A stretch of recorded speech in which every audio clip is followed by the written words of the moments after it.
How you doing? Saw the lawn was super high, and I do content where I mow overgrown properties and do it for free.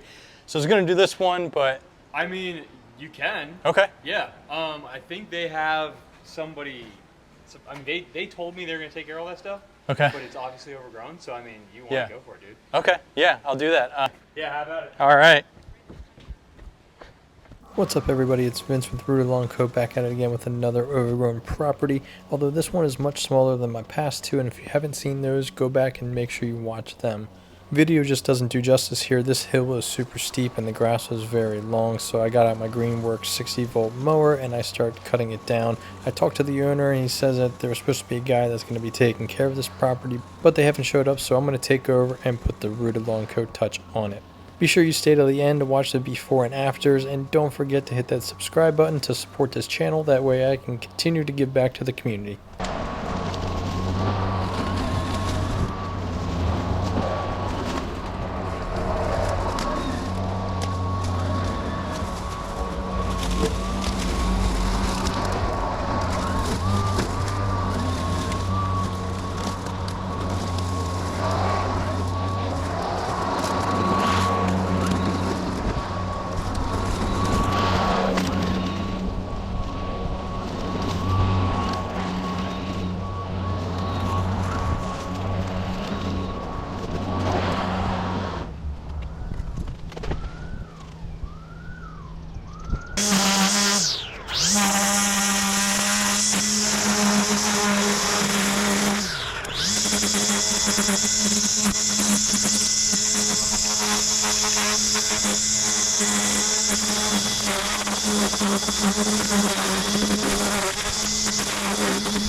All done. What do you think? Little difference? Oh yeah, that's a way different, dude. You have a walkway. Oh wow. Dude, if you want some more content, you can cut these down and do some landscaping here.